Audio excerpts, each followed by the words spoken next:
जय हिंद दोस्तों, मेरा नाम है सी अंकित तिल्हा। मैं आपका हमारी YouTube चैनल एलईसी पे स्वागत करता हूं। फ्रेंड्स, आज हम जिस चीज़ के बारे में डिस्कस करने वाले हैं वो हिजाब बैन केस के बारे में है, जो कि कर्नाटका के एक हाई कोर्ट के डिसीजन के ऊपर में बेस्ड है। इस केस को सुनते वक्त, हमारे इस पूरे सेशन को सुनते वक्त, मैं आपसे बस यही रिक्वेस्ट करूंगा कि आप इसे किसी particular religious point of view से या अपने पर्सनल ओपिनियन के पॉइंट ऑफ व्यू से न देखें। आप इसे केवल फैक्चुअल तौर पे सुने और इस तौर पे सुने कि आप इससे लॉ की जानकारी को ले सकें।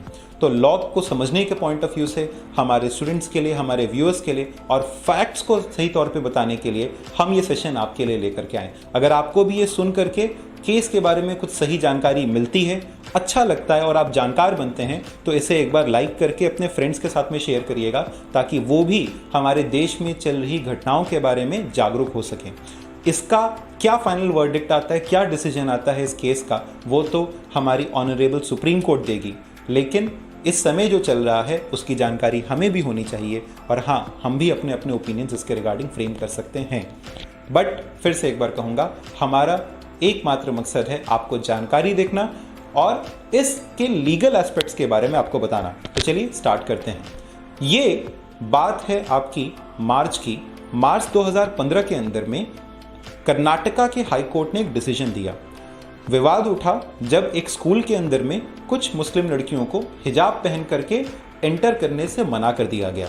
स्कूल का कहना था कि हिजाब हमारे स्कूल यूनिफॉर्म का हिस्सा नहीं है, तो आप हिजाब पहन करके एंटर नहीं कर सकते। ये हमारे स्कूल के कोड ऑफ कंडक्ट, हमारी यूनिफॉर्म के रूल्स के बाहर है। लड़कियों ने कहा कि ये हमारे रिलीजन का हिस्सा है, हिजाब पहनने की हमें इजाज़त होनी ही चाहिए। हिजाब हमारे रिलीजन का हिस्सा है और article 25 of the constitution of India का आर्टिकल 25 हमें ये वादा करता है कि हमारे पास में आज़ादी है अपने रिलीजन को चुनने की, उसको प्रैक्टिस करने की, प्रोफेस करने की, प्रोपोगेट करने की। तो आप इसमें हमको रोक नहीं सकते। लेकिन हम अपने सभी स्टूडेंट्स को ये भी जानकारी देना चाहते हैं ताकि आप समझ सकें। आपको पता है, हमारा कॉन्स्टिट्यूशन साथ साथ में ये भी कहता है कि आपके रिलीजन के ऊपर में रीजनेबल रिस्ट्रिक्शंस लगाए जा सकते हैं। जैसे मान लो कोई रिलीजन कहता है कि आप अपने साथ में एक बहुत बड़ी तलवार लेकर के चल सकते हैं, लेकिन तलवार लेना हर जगह पे हो सकता है अलाउड न किया जा सके, तो ये तलवार रखना डिसअलाउड है। ये एक रीजनेबल रिस्ट्रिक्शन है, क्योंकि तलवार रखने से कुछ लोगों को नुकसान भी हो सकता है। इसी प्रकार से क्या कहा गया, अब ये सुनिए। कर्नाटका के हाई कोर्ट में डिसीजन गया। स्टूडेंट्स ने कहा कि हमें हिजाब पहनने की इजाज़त नहीं दी गई, हमको ये हमारे रिलीजन को प्रैक्टिस करने से रोका जा रहा है, हमें हिजाब पहनने की इजाज़त दी जाए। लेकिन कर्नाटका हाई कोर्ट ने कहा हिजाब आपके रिलीजन का एक एसेंशियल एलिमेंट नहीं है। फिर से ध्यान से सुनिएगा, पहले 3 तलाक के केस में भी कुछ ऐसा ही हुआ था। कहा गया था कि 3 तलाक इस्लाम का एक एसेंशियल पार्ट नहीं है। इनफैक्ट वो इस्लाम का जो 3 तलाक का एक इशू था वो एक अलग इशू था, लेकिन वो उसका एक एसेंशियल पार्ट नहीं था। ठीक उसी प्रकार से यहाँ पर भी एक केस आया और कहा गया हिजाब आपके इस्लाम का एक एसेंशियल पार्ट नहीं है, इसलिए अगर स्कूल चाहे तो उसके पास अपने रूल्स एंड रेगुलेशंस बनाने की इजाज़त है और यूनिफॉर्मिटी यानी एक समानता को इंश्योर करने के लिए आप हिजाब को रिस्ट्रिक्ट कर सकते हैं, पहनने से आप रोक सकते हैं अपने स्कूल के बच्चों को। ये आपकी अपनी मर्जी है, ऐसा कहना कर्नाटका के हाई कोर्ट का था। इस चीज़ के ऊपर में काफ़ी विवाद उठा, काफ़ी लोगों ने इसके ऊपर में विवाद उठाया, ट्विटर के ऊपर में काफ़ी विवाद उठा और फिर ये मामला गया सुप्रीम कोर्ट के पास में। सुप्रीम कोर्ट के अंदर में 2 जजेस की बेंच ने इसके ऊपर में, जिसको हम लोग कहते हैं डिविजनल बेंच, सारे स्टूडेंट्स ध्यान से सुने, एक बेंच ने जिसके अंदर में 2 जजेस थे इसका डिसीजन लिया और इस पर एक स्प्लिट वर्डिक्ट आया। स्प्लिट वर्डिक्ट तब होता है जब दोनों जजेस अलग अलग प्रकार की ओपिनियन देते हैं। तो इसमें क्या होता है ये भी हम आपको समझाएंगे। इसके अंदर में जो 2 जजेस थे हमारे, वो थे Justice Gupta and Justice Dhulia. Justice Gupta और जस्टिस धूलिया ने दोनों ने अलग अलग इसके ऊपर में वर्डिक्ट्स दिए। अक्टूबर 13 को इनका वर्डिक्ट आया और सुनिएगा कि इन्होंने क्या वर्डिक्ट दिया। सुनने लायक है और मजेदार चीज है।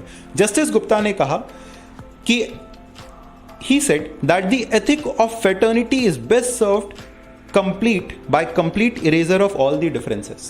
यानी इन्होंने कहा कि भैया अगर आपको सारे के सारे डिफरेंसेस मिटाने हैं तो उसके लिए आपको हर एक तरीके से सारी चीज़ों को, सारे प्रकार के डिफरेंसेस को मिटाना पड़ेगा। आपको हर एक प्रकार से एक समानता लेकर के आनी पड़ेगी और इसकी शुरुआत स्कूल में इसी तरीके से हो सकती है। आप ड्रेस कोड भी सिमिलर रख सकते हैं, इसमें कोई दिक्कत नहीं होनी चाहिए। जबकि जस्टिस धुलिया का ठीक उल्टा कहना था। जस्टिस धुलिया ने अपने सेंटेंस में कहा he disagreed with the idea of forced homogeneity, यानी ये फोर्स करके एक समानता बनाना इनके हिसाब से सही नहीं था। इन्होंने कहा schools and pre-university colleges were the perfect institutions for children to learn the rich diversity of India. This is the time to foster in them sensitivity, empathy and understanding towards different religion. यानी basically उनके हिसाब से ये समय है कि आप सारे के सारे रिलीजन को समझ सकें, और फोर्स करके किसी को भी एक समान बनाना ये गलत होगा। इनका एक बेसिक कहना था कि हिजाब पहनना उनका अपना पर्सनल चॉइस है। सिंपल शब्दों में, हिजाब पहनना उनका अपना एक पर्सनल चॉइस है, आप कैसे उनको रोक सकते हैं। ये उनका रिलीजन प्रैक्टिस करने का अधिकार है। आर्टिकल 25 के अंदर में इसको वादा किया गया है, आप इसे छीन नहीं सकते। आप इसे छीन करके शायद कहीं ना कहीं जो मुस्लिम गर्ल्स हैं उनकी एजुकेशन को भी इफेक्ट करेंगे, क्योंकि हो सकता है कि फिर उनके घर, खास करके जो कंजर्वेटिव फैमिलीज हैं, उनको स्कूलों के अंदर में न भेजें। तो आप ऐसा करके उनके एजुकेशन को रिस्क पे नहीं डाल सकते, ऐसा कहना था जस्टिस धुलिया का। तो ये दो अलग अलग वर्डिक्ट्स आए। हमारे लिए ये सीखने लायक है कि जब इस प्रकार से एक बेंच के अंदर में दो जजेस होते हैं और दोनों का अलग अलग वर्डिक्ट आता है, तो ये डिसीजन जाता है एक हायर बेंच के पास। सुप्रीम कोर्ट तो भैया टॉप मोस्ट कोर्ट है, इसके डिसीजन को कौन बदल सकता है? सुप्रीम कोर्ट के डिसीजन को और कोई नहीं, खुद सुप्रीम कोर्ट बदल सकता है। तो सुप्रीम कोर्ट के इन दो जजेस के डिसीजन को अब ट्रांसफर किया जाएगा एक हायर बेंच के लिए, जिसमें चीफ जस्टिस ऑफ इंडिया खुद इस डिसीजन को लेंगे।